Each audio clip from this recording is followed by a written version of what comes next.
You won't believe this, but if zombies were real, you would have less than 6 hours before your entire city collapses. That's not an exaggeration. That's the cold, brutal timeline humanity has never been prepared to face. And right now, you are standing at the very beginning of it, confused, disoriented, and completely unaware of how fast everything is about to fall apart. You open your eyes to a morning that feels wrong in a way you can't explain. The air is heavy, the silence is distorted.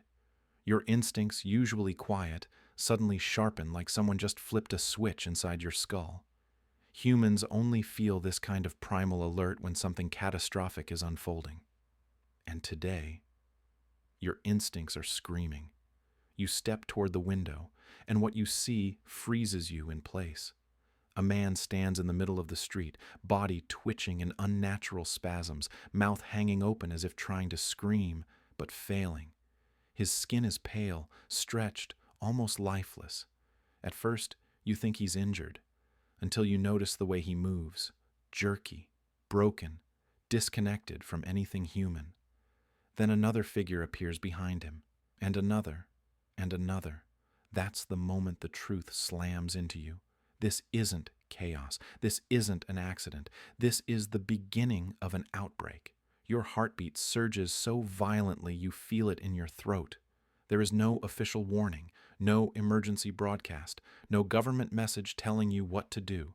The systems you've always relied on, security, order, protection, have already failed without making a sound. And now, you are standing in a world where every assumption you've ever had about safety is gone. For years, people joked about zombie apocalypses. They imagined slow walkers, foolish survivors, last-minute rescues. But those fantasies never prepared you for the real thing, because the reality is far worse. In the next few minutes, you'll discover the 7 terrifying truths no one ever warned you about. Truths that will change the way you see survival, humanity, and yourself. And once you see them, there's no going back. The first truth you face, long before you ever see a zombie up close, is the terrifying speed at which the infection spreads. All your life, you've been told outbreaks follow patterns, waves, stages, models that rise gradually. But a real zombie pathogen does not behave like a predictable curve on a chart. It behaves like an explosion. And you discover this the moment the world around you starts to unravel. Confusion hits the population first, rippling through the streets like static. People don't know what's happening, but instinct drives them to run, toward hospitals, toward each other, toward any place that feels safe. And that is the fatal mistake. Every crowd becomes another ignition point. Every gathering becomes another cluster of infection. You watch intersections jam with cars, sirens blaring, people jumping out and sprinting in every direction. The city isn't falling apart piece by piece, it's collapsing everywhere at once. What terrifies you isn't the zombies, it's the math. One infected person doesn't create one more. In a dense environment, one becomes dozens in minutes. And once dozens become hundreds, the spread accelerates beyond anything a containment team could ever hope to control. You're witnessing exponential growth firsthand, and the rate is so fast it feels unreal, as if time itself is speeding up just to watch the world burn quicker. By the time the first official emergency alert appears on a screen, the situation is already unsalvageable. Hospitals overflow instantly. Police lines break under the weight of panic. People flood stores, unaware that a single infected inside can turn an entire crowd into a massacre. You see it happen. A mother pulling her child behind her, a man trying to climb over shelves, a wave of bodies surging toward the exit. None of them realizing the real danger is locked in there with them. And amid all this chaos, a new fear overtakes you, the realization that humans themselves are accelerating the outbreak, not just through contact but through panic. Fear multiplies faster than any virus, and every desperate decision only fuels the collapse. Even the emergency responders understand this. Their sirens aren't calling for rescue, they're signaling retreat. You finally grasp the truth. The infection isn't spreading because zombies are fast. It's spreading because civilization is fragile. and in a matter of hours your city, your world, has already passed the point of no return. The silence is what breaks you. Not the screams, not the chaos, not even the distant sirens that eventually fade into nothing. It's the moment everything stops. The moment the city you once knew becomes a hollow shell, drained of life so completely that the air itself feels wrong. You step outside, or maybe you only crack open the door, but instantly you sense it. The world has gone quiet in a way it was never meant to. What you're hearing isn't peace. It's absence. No engines, no conversations, no footsteps. Just a stillness so heavy it presses against your chest like a physical weight. Your mind begins to play tricks on you. The human brain is designed to function in noise. Consistent, predictable, comforting noise. When that disappears, your senses start to overcompensate. Every tiny sound becomes a threat. The faint rattle of a loose sign, the whisper of wind scraping through abandoned streets, the crack of something falling blocks away. All of it feels amplified, sharper, closer. You can't tell anymore which sounds matter and which are ghosts created by your own fear. As you move through the empty street, it hits you that this silence isn't natural. A city doesn't go quiet unless something has wiped out the rhythm of life itself. You don't see bodies. You don't see zombies. For a moment, you don't see anything. And somehow, that terrifies you more than the chaos you witnessed earlier. Chaos is loud, but silence is a predator, because silence means you have no idea where the danger is hiding. This is when you start to understand the psychological trap of a real outbreak. The threat isn't always visible, and when it's invisible, your imagination becomes your worst enemy. You begin scanning windows, rooftops, alleyways, convinced something is watching you. And the horrifying part is that you might be right. Zombies don't announce themselves. They don't shout. They don't warn. They simply exist somewhere in the quiet, moving slowly, waiting for a sound, waiting for you. In this dead stillness, this unnatural pause between humanity and whatever comes next, you realize something crucial. The silence isn't empty. It's loaded. It's listening. And every second you remain in it tightens the knot in your stomach a little bit more, reminding you that the world hasn't just changed. It has stopped, and something else has taken its place. You always imagined zombies as clumsy, predictable creatures, slow, noisy, easy to spot from a distance. But when you finally encounter them in the real world, that illusion shatters instantly. The first thing you notice isn't how they look, it's how they behave. Their movements aren't entirely random. Their heads snap toward sound with unsettling precision. Their bodies freeze and listen when something shifts in the environment. They react not with thought, but with instinct. Pure, relentless instinct that never tires, never hesitates, never questions. As you move through the narrow corridor of an abandoned apartment block, you try to stay quiet. Your footsteps are careful, your breathing controlled, your heartbeat pounding so violently you wonder if they can hear that too. And then, in the distance, you hear it. One faint groan, low and wet, echoing just enough to let you know you're not alone. You freeze. You don't dare inhale too sharply. The groan stops. Silence returns. But you can feel it now. Something is searching. This is when you understand the truth. Zombies are hunters built by accident. They don't need intelligence. They don't need coordination. Their greatest strength is that they don't stop. A human hunter gets tired, distracted, discouraged. A zombie doesn't. It follows sound with mechanical patience. It reacts to vibration through floors and walls. It shambles toward heat without even realizing why. And if it loses you, it keeps moving anyway, because movement is all it knows. That persistence is what turns a single zombie into a death sentence if you make even one mistake. You press yourself against the wall, trying to calm your body, trying to silence the panic rising in your lungs. But fear has a sound of its own. Your breath trembles, your fingers shake. And in that instability, you suddenly hear the soft scrape of something dragging across the floor nearby. Not fast, not loud, deliberate, searching. This is the moment your survival instincts shift. You're no longer afraid of what a zombie is. You're afraid of what you don't know, how many are nearby, how long they've been following you, how far their senses really reach. Maybe they can detect the warmth of your body through the walls. Maybe the tiny shuffle you made when adjusting your footing was enough to guide them straight toward you. You don't know. And not knowing is what paralyzes you. Because the horrifying truth isn't that zombies are smart. It's that they don't have to be. Instinct, repetition, and absolute persistence make them more dangerous than anything with actual intelligence. In this moment, heart pounding, lungs burning, body pressed against the cold wall, you realize something you never expected. You're not being chased by a monster. You're being hunted by inevitability. Long before the zombies reach you, another danger finds you first. One you never expected. One far more unpredictable, far more desperate, and far more willing to do anything to survive. Other humans. And it doesn't happen with shouting or threats or chaos. It begins with something subtle. The moment you lock eyes with another survivor and realize you're both evaluating the same question. Are you safe, or are you a threat? In a collapsing world, people don't think the way they used to. Hunger rewires the mind. Fear strips away empathy. Scarcity turns strangers into competitors.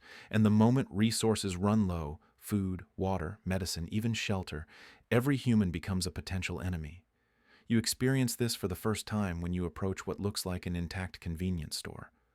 The lights are off, the windows cracked but not shattered, and for a brief moment you hope there might be supplies left inside. But as you step toward the door, someone emerges from the shadows, silent, tense, gripping a metal pipe like it's the only law left in the world. You raise your hands, trying to show you mean no harm. You speak softly, trying to sound human. But the look in their eyes stops you cold. It's not anger, it's calculation. This person isn't deciding whether to trust you. They're deciding whether they can afford to let you live. And suddenly, the real nightmare unfolds in your mind. This isn't about zombies anymore. This is about survival. Their survival. Because in the apocalypse, morality collapses long before infrastructure does. People hoard, steal, deceive. They barricade themselves into buildings and claim territory, like it's the Wild West reborn. Some form groups, temporary alliances held together not by loyalty, but by fear and necessity. And when those groups fracture, they become even more dangerous. Desperate individuals broken by betrayal, now willing to do anything to avoid being on the losing side again. As you stand there facing this stranger, you understand something chilling. Humans can think. Humans can plan. Humans can lie. And unlike zombies, humans don't need to be close to kill you. A trap, a distraction, a single shout in the wrong direction. Any of it can be enough to doom you. You've heard stories whispered among survivors. A group that pretends to offer shelter, but robs newcomers at knife point. A family that booby-trapped their own home. A lone scavenger who intentionally lures zombies toward others to clear the competition. Your pulse quickens as the stranger finally steps back, deciding for now that you're not worth the effort. But the message is clear. In this world, trust is a luxury you can't afford, because the living have become more dangerous than the dead. Zombies follow instinct, but humans? Humans follow fear, greed, rage, desperation, and those four things make them nearly impossible to predict. As you continue down the street, you keep glancing over your shoulder, not for the undead, but for the living, because now you understand the terrible truth. Zombies might end your life, but people will end your hope. You've been told your whole life that a dead body is harmless, still, silent, incapable of hurting anyone. But that belief dies the moment you witness your first reanimation. It happens so quickly, so quietly, so unnervingly, that your mind refuses to process it at first. You're moving through a dim hallway, stepping over debris, broken glass, abandoned belongings. The stench of decay hangs thick in the air, and you hold your breath as you pass a corpse slumped against the wall, skin gray, limbs limp, eyes dull and unfocused, clearly dead, undeniably dead, and then, just as you take your next step, you hear it. A wet, choking click rising from deep inside its throat. Your entire body turns to ice. You spin back around just in time to see one of its fingers twitch, then curl, then drag itself across the floor as if waking from a nightmare. But this isn't waking. This is activation. A delayed spark firing through rotten neural pathways. A grotesque imitation of life bursting into motion. Biologists once theorized that electrical signals could remain trapped in the nervous system for minutes, even hours, after death. You're now watching that theory become a horror you'll never forget. The corpse's jaw jolts, its chest convulses, and its eyes, lifeless a moment ago, snap open with a violent, predatory hunger. You stumble back, pulse exploding inside your ears. All your instincts scream at you to run, but your legs refuse to respond. Because the terror isn't just that this body is moving. It's that nothing about its appearance warned you. There was no sound, no breathing, no twitching beforehand, just a corpse that instantly wasn't a corpse anymore. And in that moment, you realize the most horrifying survival lesson of all. A body on the ground is never just a body. It's a question, a trap, a coin flip between safety and death. This is where reality diverges from every fictional zombie story you've ever consumed. In movies, reanimation is obvious. Twitching limbs, swelling veins, dramatic gasps. But in the real world, it's subtle. It's delayed. It's unpredictable. Synaptic reactivation doesn't follow a pattern.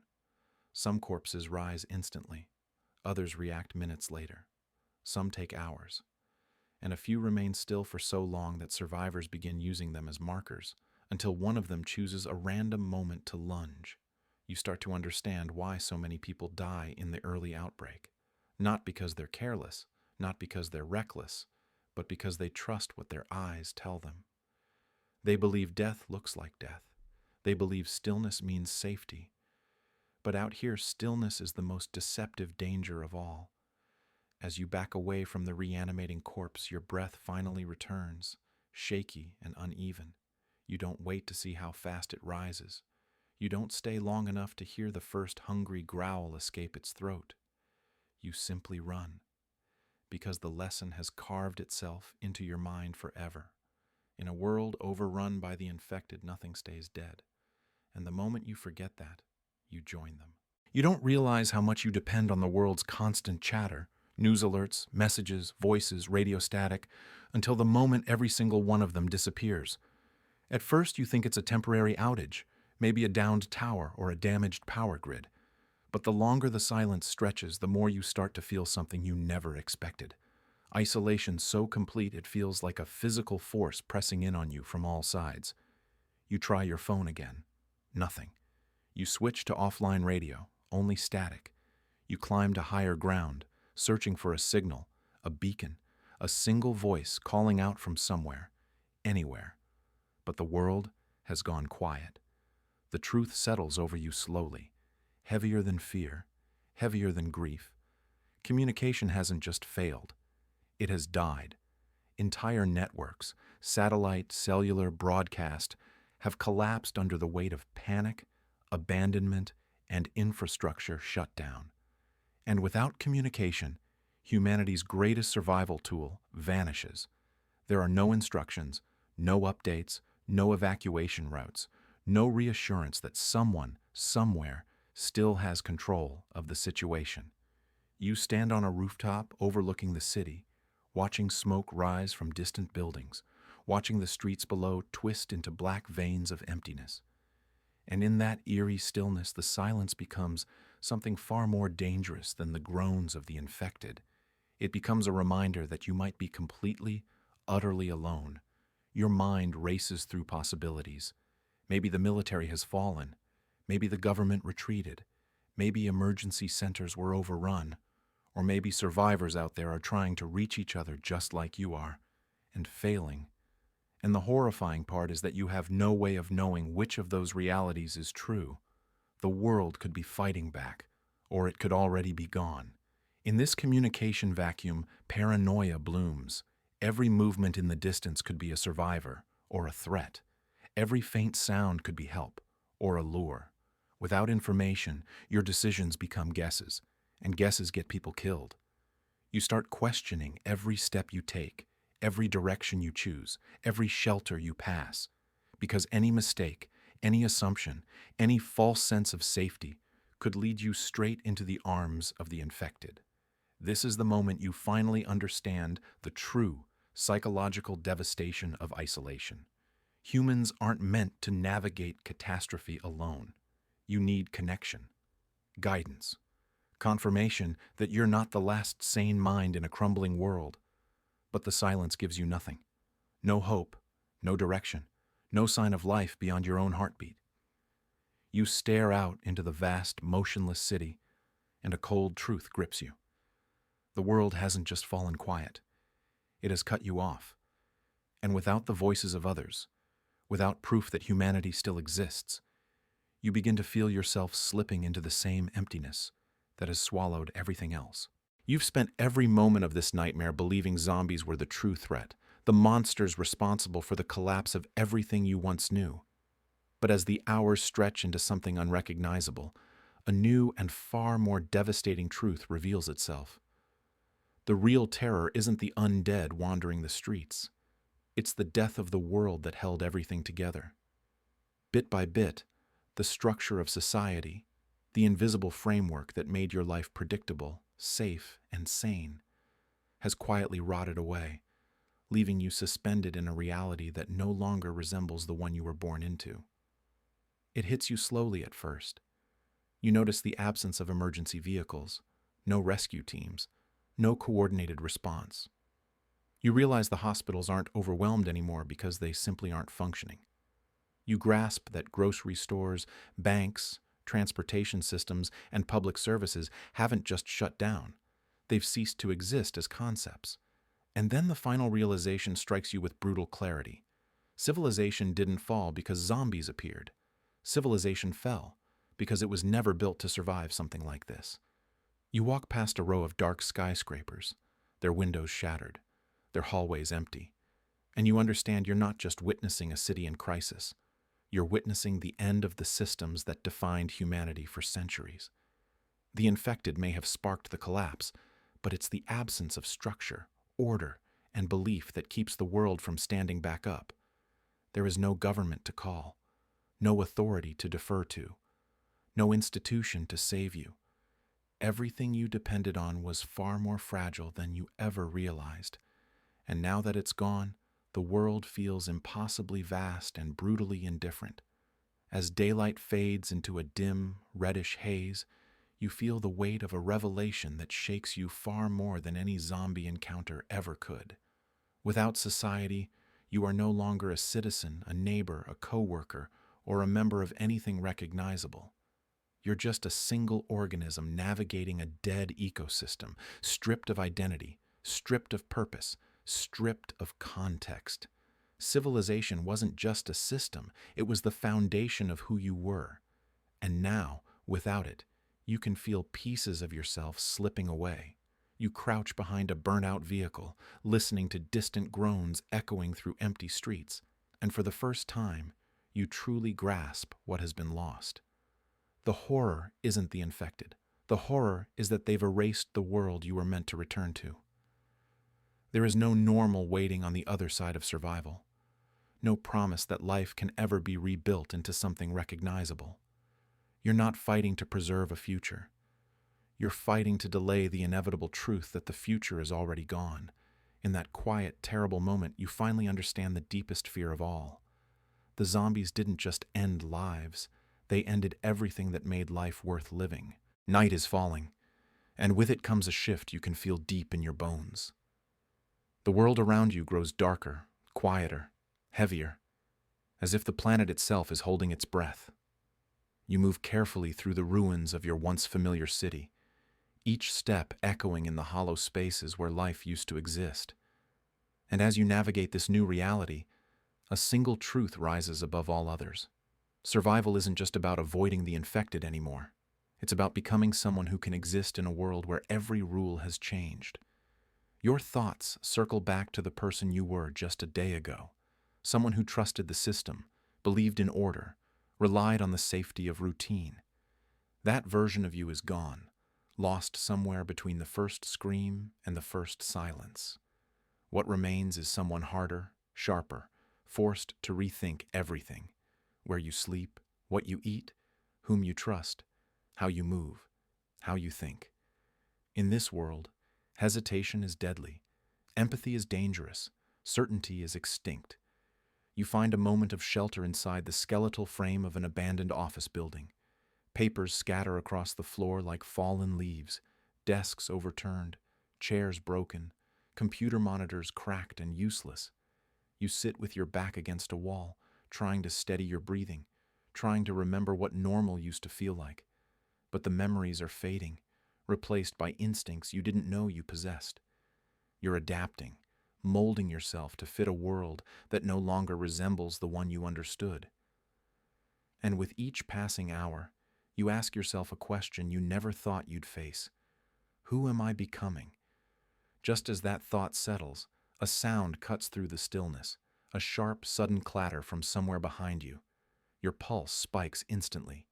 You rise slowly to your feet, muscles tensed, ears straining to locate the source. The building is too dark, too open, too full of corners where danger can hide. You take one cautious step, then another, every breath tight and controlled. Then you see it. A shadow shifts at the far end of the hallway. Quick, deliberate, undeniably human-shaped.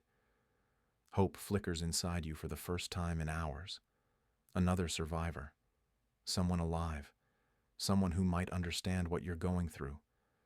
But just as quickly as hope forms, dread replaces it. Because you can't tell if the figure is friend, foe, or something far, far worse. The shadow moves again, closer this time. You brace yourself, heart hammering, uncertain of whether to call out, to hide, or to run. And in that unbearable moment of tension, one thought cuts through everything else. You're no longer fighting for life. You're fighting to avoid becoming something you won't recognize. The figure steps into the dim light. You inhale sharply, and the screen, and your world, cuts to black.